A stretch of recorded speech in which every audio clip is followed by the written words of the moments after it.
Hey, you!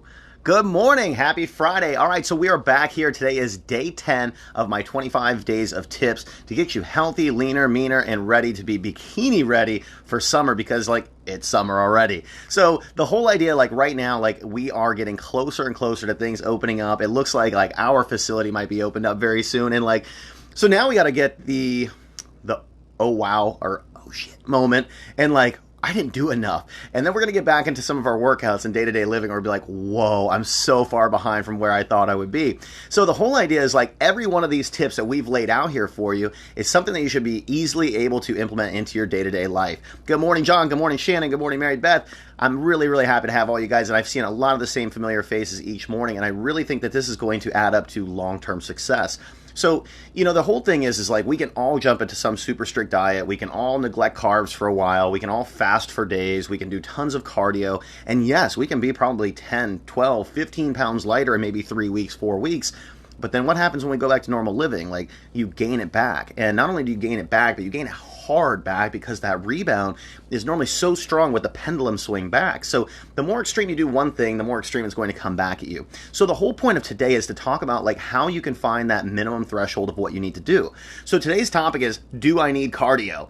You'll see over the next couple of days too, we're going to talk about a couple other different things we'll have coming up, and we'll have my Fitness Pal tips coming on Monday. But the whole idea with this is do you need cardio? And here's where I want to start with this. Similar what we said the other day is you need to know what you're doing and how you are doing before you can make that decision. So here's what I mean. You need to take a snapshot of the past 7 days. Look back, even if you just use your phone calendar, all right, did I do anything on Sunday? Yes, I think I was active for about an hour. On Mother's Day, cool, put 1 hour down. Monday, did I do anything? No, I was pretty lazy. Oh, that's right, I did a 30-minute, workout in the afternoon. And just start logging your stuff. And I put them into categories like this, your daily workouts, your fat burning finishers we talked about yesterday. Workouts, fat burning finishers, and then your daily movement. And I know this is backwards, guys, thanks to Facebook Live, so that's not on me, but actually it'd be really cool if I could learn it right backwards. So the whole idea is you got to take the sum of all parts, and the sum of all parts needs to be able to equal or exceed what your actual calorie intake is for the week. So here's the whole idea is if you don't want to be scientific with this, if you don't want to track your macros, if you don't want to do anything else, you need to add up total minutes. How many minutes were you active, busy, and actually engaged in some sort of physical activity throughout the week? Now, you need to look back at the scale. Did I gain a pound? Did I lose a pound? Did I stay the same? Those answers right there are going to tell you if you have exceeded your output, not exceeded your output, so you exceeded your input, or you basically maintained. So when you're looking to find the rest, this little black shaded area box right here is what your cardio needs to be.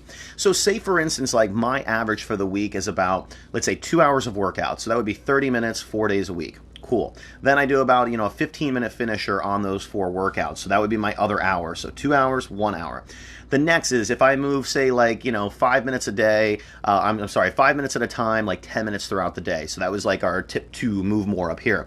So say for instance, throughout the day, I get up, I do a couple push-ups. I get up, I do some arm circles. We get up, we go walk the dogs. We get up, all those little things add up. So say that's another 4 hours of activity, because that's one part we don't give ourselves credit for. We move a lot on a day-to-day basis. It doesn't have to necessarily be exercise or a formalized form of exercise. Our good friend Sandy Kelly, she golfs a couple days a week. She plays tennis, she bowls, she does all these things, and that's her recreation and activity. If you took those things away, Sandy would gain weight, even if she kept doing her workouts the way it is, because again, it's the sum of all parts. So the whole idea here is you need to work backwards. What was my calorie intake for the week? What did I actually burn? And do I need to fulfill any remaining part here? This is nice doing the little Vanna White, but you can do the remaining parts there, and that's going to be your additional cardio. So what do I mean by cardio? Cardio could be a number of different things. For you, cardio might be something that you get on a treadmill. Sounds boring, but it's true. Some people love Peloton. Some people like to row. Some people want to go out and shoot hoops. I just bought a basketball at Walmart the other day. Probably the first basketball I've owned in 25 to 30 years. And eventually I'm going to go take it to a basketball court and go shoot some hoops. But that's a form of cardio. You can go walk your hood. You can go with your dogs. You can go do all these different things. But that could be your fulfillment of the remainder of the parts. Now, let's put it this way. Let's say you didn't do any of this black shaded section and you lost a pound or 2 last week. Well, then you're already in a great spot. So you can do cardio and you can push the pedal to the metal a little more and you can create a bigger deficit. But again, you got to make sure you're eating enough to fulfill all that output. So really, the whole idea is you're trying to do as much without going too much of your cardio, and you're trying to eat so you can eat all the things you like and still not have to gain weight, and you're chipping away at it with the daily workouts, cardio, movement, and all those other things. So that's the part of whether do we need it or not. That's going to be independent on you. And if your goal is to lose weight, then use that as your gauge. If your goal is to get a smaller size, then use that as your gauge. But you have to have some sort of measurement and tracking. So go back and count your minutes for the week. Have some sort of pre and post at the beginning of the week, end of the week, and get an idea of like, did I do enough to burn? Did I make a net, deficit going down, or did I have a surplus and go up? All right. So that's that part. Now, I'm the cardio hater. If I can avoid it, I avoid it. But really, when I started looking back at this and like preparations to start this video today, it's like, I really do a lot of cardio, but I just don't call it cardio. So here's the whole idea is like, when you're doing cardio, and that's going to be any form that you guys are thinking of, there's a lot of things that you need to think of. One, mentally, it's going to make you so much sharper because it gives you a chance to get away from the day-to-day. It gets you out of like your rut and routine. So like changing your state is something Tony Robbins always says. It helps to have like mental clarity.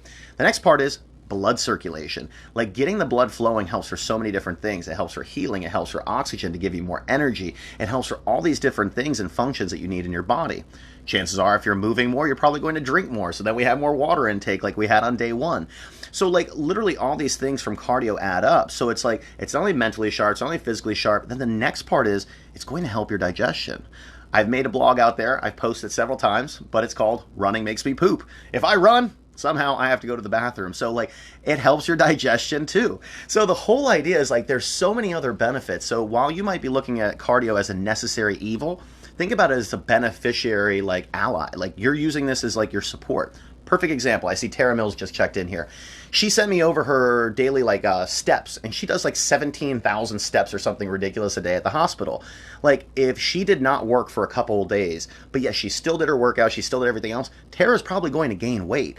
So like what you guys really got to look at is like, what are you already doing? What's your progress or status been? And what do you need to fulfill in or up or down? But then from there, it's like, how much more health benefits could you get from just being a little bit more active? Okay. So again, we talked about it come from daily movement. It can come from your workouts. It can come from your finishers. Or now today we're talking about it can just be straight, steady cardio. Like go out there, go with your family, go do something that's not in the norm. So when you're looking at cardio, guys, don't think of it as all negative. Cardio is amazing for you. It does some, fantastic benefits, but it doesn't have to be the only thing that's making up your progress. To me, I would rather lift longer, lift faster, do more finishers, and I would rather take this 2 hours up to 2.5 or 3 hours, and I'd rather take my finishers and I bump that up a little bit, and I'd rather just move a little more each day, and that way this black box there just disappears, and I don't need that shit. That's the whole idea is like you want to make it fit to you. If you are somebody that loves doing cardio, you want to rollerblade, you want to bike ride, you want to whatever, maybe you take away from the workouts. Maybe you have a busy job and you can't get in all the daily activity like how Tara is. So your customized plan is your customized plan. But I beg of you, when we get off this video right now, go back for your last 7 days, look at what activity you've done, just put a little note in your calendar each day of what you think you've done, and then figure out, have I gained, have I lost? If you don't know, then start today and do it again for the next 7 days, and I'll see you again next Friday.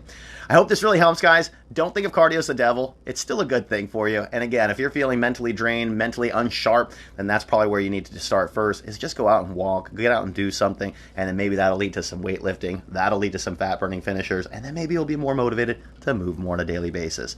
God, you see how we're tying this all in? We're only on day 10, guys. We got 15 more days. Thank you guys for all tuning in. I've seen some actually new faces this morning. It's really cool, guys. I really think this is going to be the thing. If you guys can avoid the crash diets and all these crazy plans of trying to get back in shape in a super quick period of time, and just realize that if you take a little bit longer, you're going to build in the structure, accountability, routines, and then your standards, rituals, and all those good things really become raised and elevated, and you hold yourself to a higher level. I think that's it. Happy Friday, guys. I got a new video coming out in just a few minutes for Flex Friday of all our clients who've been working out in quarantine. I hope you guys enjoy that too. Have a great, great weekend.